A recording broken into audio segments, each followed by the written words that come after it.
It's time for Omega.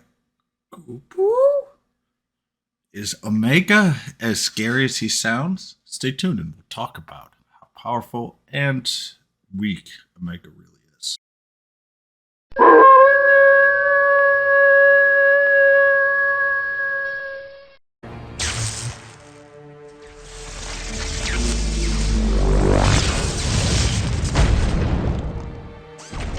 What kind of interdimensional nonsense is this? Bad interdimensional nonsense, I'd say. Man forges a weapon to fell the gods. Omega. All right, the leadership is increases physical power, which is martial power, by 15%. This is a very powerful leadership. As a unit, it has martial and spell damage with a very high magic capability. Mustard Bomb inflicts martial damage to one enemy and can occasionally paralyze them. Good range, 2 to 4. Wave Cannon does heavy martial damage to all enemies and occasionally reduces martial resistance or physical resistance for 3 turns, 40%. The Wave Cannon, which is the third skill,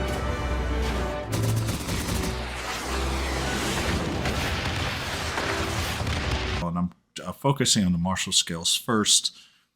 Very, very powerful with that long range. Notice the MP consumption note 125. This is its big issue, and I'll explain a little bit more in a bit.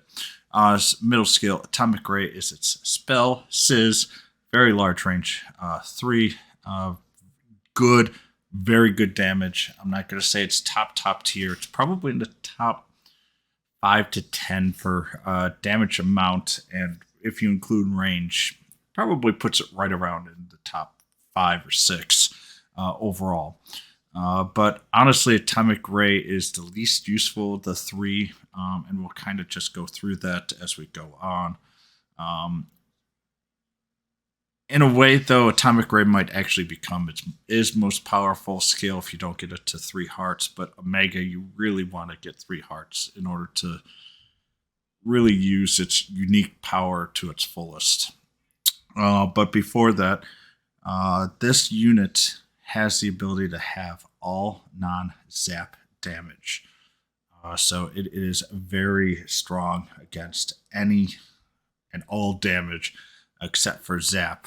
And after its first awakening skill, it significantly raises evasion rate and casts a reflect for the first 3 turns of battle, which basically means for the first 3 turns, especially in arena and or real time or guild wars, what you'll see is that really what you're looking for is a zap breath to counter Omega. And Omega is really, really annoying in that regards. But if you have a powerful zap breath damage, and there's one that's kind of running around on my screen, there's a couple out there. If you do have it, Omega will be one shot unless you get it all the way up to 5 hearts. If you do, then you will actually have it will be a pretty powerful unit, but it's really, really expensive. Second and fourth, all attribute resistance up 5%. The third one is when attacking with a physical skill or a martial skill, increase skill and recover power by the number attacked. So if you could get Wave Cannon and get 3 or 4 in, don't finish them all off. You will greatly increase by number power attacked. I believe 10 is its maximum. Wave Cannon also increases by 5%. And this does build up, but in my mind, honestly, it's a bit slow. And I'm not saying Omega slow, but this sounds really, really, really powerful. But to be fair, it's not nearly as powerful as it sounds when it's used, except in some extreme conditions. But it is needed really to get Omega to its peak. The last one, max HP plus 100, which is sadly really important for Omega, and Wave Cannon up as well. Level 130 stats, 1215 HP, but remember 100 of that is at the very end. Even at 3 hearts, you're barely crossing 1,000 with low defense. As I say, with the Zap Breath, you have a very, very good chance of one-shotting Omega. But with its great weakness comes its great strength, especially in real-time arena. Omega is super annoying. It actually, my team is kind of built to defeat Omega in real-time arena, where I have a very heavy breath team, and I knew that some of these were coming, and that's why Zenlon's part of it, and we just work our way through.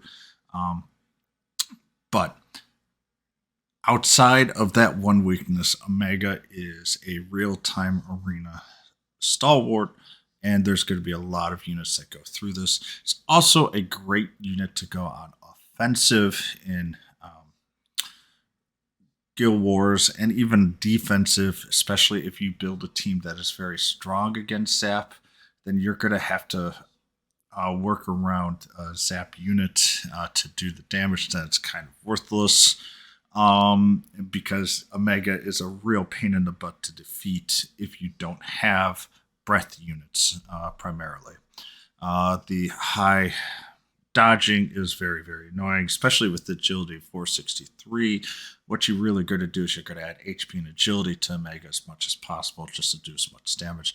Wisdom is at 465, and MP is 545, and even at 1 heart, you're talking 420, which is enough to do 2 or 3, maybe 4 skills. But and that's why I say it's a little too slow for the really big AoE, because your first one's going to be relatively weak, and that's the one that's probably needs to do the most damage. And that's kind of where I find Omega to be weaker than what a lot of people really think in their minds. And I just kind of want to let them know about that. The preferred learn skills, honestly, mid-heal. Especially in real-time arena, if someone does not have a way to kill Omega quickly, mid-heal can really lengthen out a real-time arena to your advantage, to the point where they really have to attack Omega first. And even if it gets destroyed turn 2, because on turn 1 you just cast mid-heal, get it mostly way back, they have to spend so much of their time killing Omega that their units can then your rest of your units can mow the floor down with everything else. You can also do buff as well for defenses in Guild Wars. But personally, I don't think Omega is great on defenses if people can see him, or it, I guess is a better way of saying it, because of the fact that it does have a very big weakness, and good and top teams will be able to quickly get rid of Omega. As I say, there's other ways to go around it. Basically, if you have teams, 4 of the 5 units be very high zap, or if you run with just 4, then you will have you will force them to spend a zap or 2 zap slots to defeat Omega, which then can slow down the battles overall as well. Preferred weapons, the Chrysanthemum. It is a martial skill power 4% with HP and agility, exactly perfectly what you're looking for. It gives Wave Cannon, Atomic Ray, HP, and agility. Honestly, all 4 of those are just fantastic for Omega, and kind of agility is at the bottom here. This is one of the few times where I say look for a skill set. Wave Cannon and Atomic Ray, yeah, it's useful to get the plus, maybe up to 20, especially with like Wave Cannon. But agility for Omega is incredibly annoying and deadly. And it's just something with really, really high agility is going to be key here, with some HP as well. Pros, cons. Half damage to anything and everything other than Zap makes it just really freaking hard to kill. End of story. This is why people are so wanting it for real-time arena. On top of it, if it's first awakened, raises evasion and creates a reflect for 3 turns. And with that, basically you are left with Zap Breath to do consistent damage to it. Lastly, it has low attack, but martial attack doesn't care and builds up damage with the large AoE. It's all based on level. Cons, that third awakening is really, really powerful, but that buildup is slow because of that MP. So it sounds OP, but it's really not. And it is actually sometimes kind of frustrating because it is a little lower in attack than you would, or not attack, sorry. It's a little lower in damage on the first time it goes than you'd like it to be. But it still does do a lot of damage.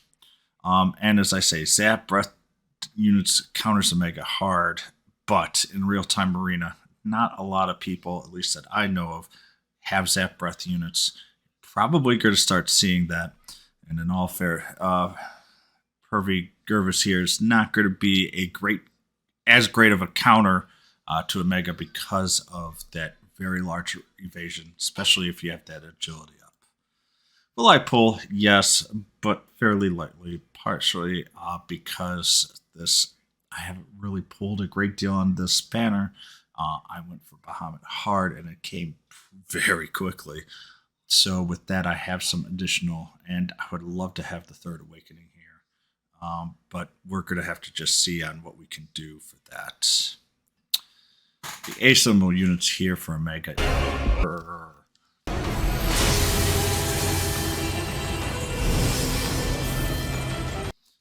But all in all here, very, very good unit.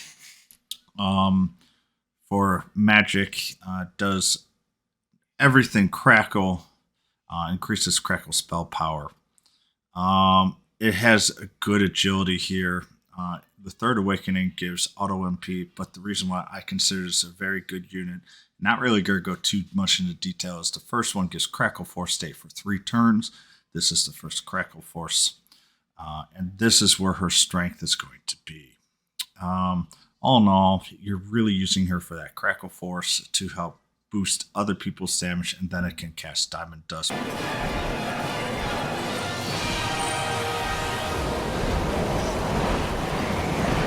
Which inflicts large crackle spell damage to all enemies that occasionally lowers crackle resistance at 40% for 3 turns. That's really all you're using Shiva for, but she is important because of Crackle Force and Diamond Dust.